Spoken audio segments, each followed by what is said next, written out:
So everyone, I'm standing here with the man of the hour for Hello, my name is Frank. This is Garrett M. Brown.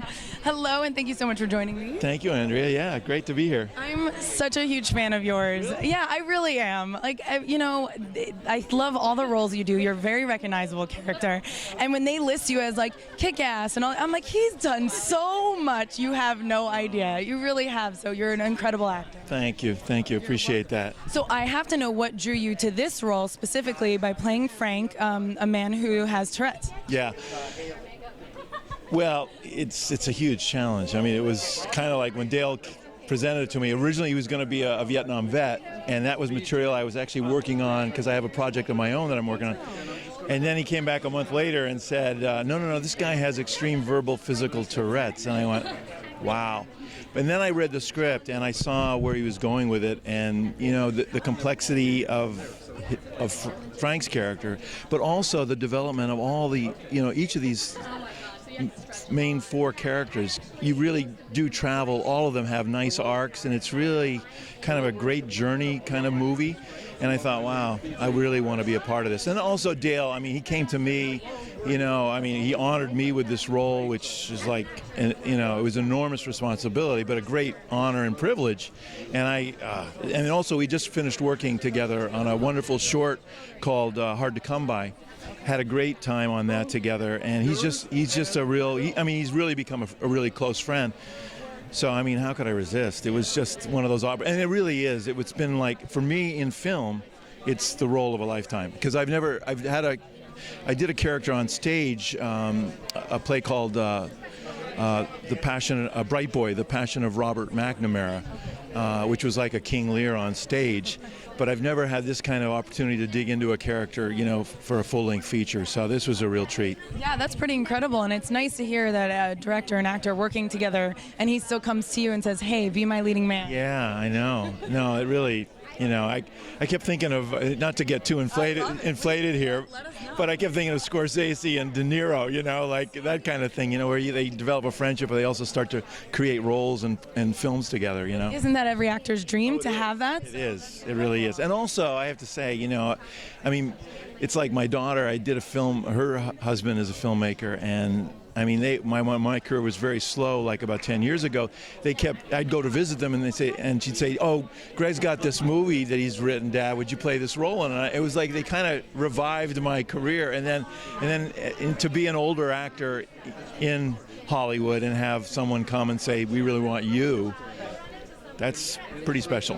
I said before Kick-Ass, and I'm not putting that movie down at all. I loved your role in Kick-Ass, so and that movie was great. I saw both of them. I thought it was good. I was upset about Kick-Ass too. I'm not going to tell you guys what happened if you haven't seen it yet. Kick-Ass is an awesome movie, and I'm just going to leave it at that. But let's go back to your role as Frank. To play a man with Tourette's, it's a serious syndrome. How do you even begin to conquer that role? Yeah, that's a great question.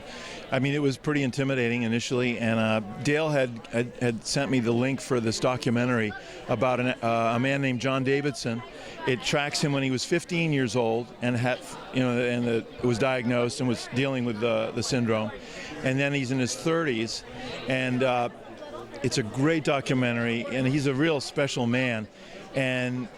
So I watched that a number of times, and then I online you can get all this material. Because it's interesting. People with Tourette's are going on and talking about they're not performing, but they're doing their condition, and so I got to watch a lot of footage and just sort of get a sense of of it from watching the footage. Then there's a wonderful book by Jonathan Lethem called Motherless Brooklyn, which is about a Tourette's. He's the Tourette's central character who has Tourette's, and.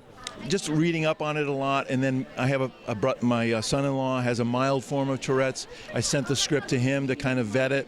I've been filming this Showtime show, Masters of Sex, and there was oh yeah? Sorry, another favorite of mine. I just finished working on season 3. They called me back, which was so nice. So episode 3 and episode 5, you'll see me. That's a little bit of a heads up there for your Masters of Sex fans. That, like I said, our sister network, AfterBuzz TV, they're going to be all over that. Oh yeah? Oh good. Yeah, it's good. Some good stuff. Anyway, I also, while we were filming on Masters of Sex, it was a big, huge auditorium scene. 3 rows in front of me, I'm sitting next to Bo Bridges, and I just told Bo about this project that I was about to go work on. 3 rows in front is a young man. From the back, I could tell he was ticking. I mean, it just became really clear. And so during a... You're so aware of it now. So during the break, I kind of went up to him and I said, look, I don't mean to be rude, and I know this is very personal, but I'm working on this film. Could it be that you have Tourette's? And he said, yep, since age 4. His name is Aaron Randall, wonderful young man, and he helped me. He looked at the script. I asked him questions, and he also, he said, look, you've got a good project here, go for it. So with all that combined, it really helped. I was going to say, when I heard about your role, I mean, how do you kind of do the research and not feel like you're mocking it instead of actually living it, Eventually, you see all the versions. I mean, the ticking, either verbally and physically, is so specific to each person. So eventually I had to kind of take the leap and say, okay, here's the repertoire I'm going to build for Frank. Now I've got to embrace it and become, this man. So then it was just, working on the script and working, kind of doing a real physical workout every day to kind of, get it in my body and in my kind of soul, so that it was just sort of became, because what Larry Moss, my acting coach, was saying was, it's like an accent. You don't feature the accent, you're just doing the dialogue and the accent's there. And when you're in the film, you want something, you're trying to do something, and the tick is just there. So it's got to become that kind of, organic. I mean, that was my dream for it. And so yeah, it was. I mean, my favorite moment, I think, 3 days into filming, Haley Kiyoko, who plays Elisa, we were on our way back after filming to the apartments, and she leaned over and said, Garrett, I have to tell you, you were there for my callback, and I read with you, and afterwards I ran home and I told my parents, you're not going to believe this, they got this guy with Tourette's to play Frank. So that was like, wow. That was high praise. Yeah. Oh my goodness. Yeah, that was. Don't want to keep you long, but you're just so full of information in life that I love speaking with you. So, 2 questions. One is, how was it working with this young crew, this young little cast you had? Well, Dale was great because he's so collaborative. So I got to sit in on all the callbacks. I got to read with everybody, and I got to put in my 2 cents. And the chemistry was so critical, and also the egolessness, because he really sets up a safe set where there's no egos. We're there to just have a good time and do the work. So I really was a part of it. I saw these people, and I got to know, them right out of the gate, and I was excited because I thought, wow, these are such talented young actors.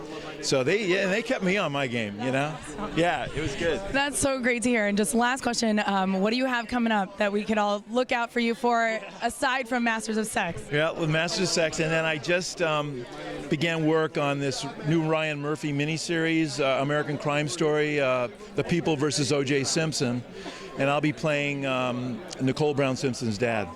Yeah.